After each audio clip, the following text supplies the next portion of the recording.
The Santa Monica Mountains have some of the best examples of the natural resources that you see in the state of California. In the state of California, the majority of it is inside of a biodiversity hotspot. It's actually the most biodiverse state in the US, and there's only 36 hotspots in the entire world. So right now we are sitting inside, we are working inside one of the 36 biodiversity hotspots on our planet.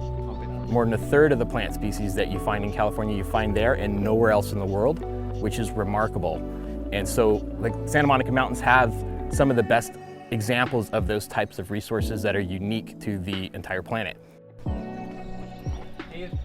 Everything's watered, pre-dug, it's looking good, yeah. Our restoration sites are typically throughout the Santa Monicas. We are focusing on a few this year, and we'll be focusing on a little bit more next year. Restorations really, it's like large-scale gardening, what we're doing, and we put some science in there too to guide how we carry out the management actions. So it all starts with us visiting the area and looking at a damaged area and observing the areas around. What native species are here? What used to be here, right? And coming up with a plant palette, collecting seed and plant propagules from the area. So those 3 plants that we have, one of them was collected from within 50 feet of where they're planting it, which to us is as good as it gets, right?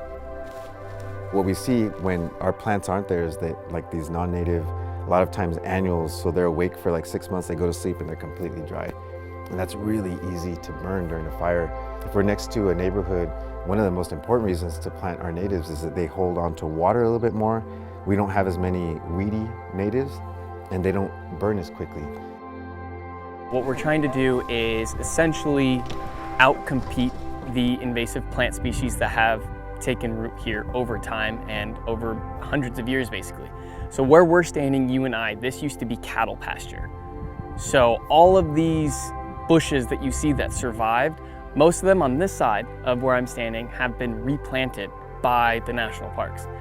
Our goal is to not have people know that we were here. And what would be amazing in 20 years is for there to be a storage, which is what we're creating right now, of millions of different seed from the Santa Monica Mountains in case anybody ever wants to grow stuff or God forbid something disappears, they can pull the seed because we saved it. Nature does kind of have a restoring quality of its own. And in some cases, some places can self-restore, but when we get to a point, to where we are in this particular site, it would take a long time for nature to reestablish itself from here.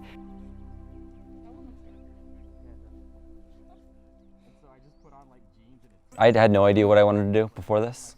I was considering politics and law, and this internship really showed me that I love being outside and I love nature. And I love working really closely in the field of botany and biology and with plants. And so, yeah, I wouldn't have known what I want to do if it wasn't for this. Planting itself is very therapeutic, I would say, just coming here, relaxing, having friendly conversation with your neighbors and your peers.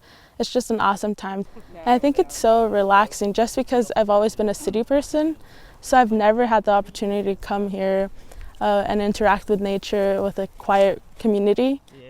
We probably have about 10, 12 people at any given time, and we're just all learning from each other. And where we were 2 years ago to where we're at now is because of the interns and the volunteers. Every intern and every volunteer here is kind of an owner and a little bit of a manager, right? There's just something about working with people who are excited about the same things that you're excited about, and they share the similar passions that you do. So I think I've learned a lot about how good people are, how passionate they are, and it's given me a lot of hope when I'm out here working with them. It's inspiring and it keeps me going. A very important part of the National Park Service mission is that we are restoring these areas for us now, right? But we are doing it also for our children and their children. And 500 years from now, 1,000 years from now, there could be a group of people standing right where we are right now, and they'll be under the shade of oak trees, right? And it won't even necessarily be the trees we put in, but the babies of those trees. And so that's one of the big things that we're doing here is we're trying to create a healthy habitat that can persist on its own. It will reproduce, we can walk away from it, and it'll do its thing, and it'll be returned back to that important habitat. And it's us giving back to people of the future. For every plant we plant, it's one thing better for, you know, my niece and nephew. And like, if I can make the world better for them, and I'm doing a good job at the end of the day.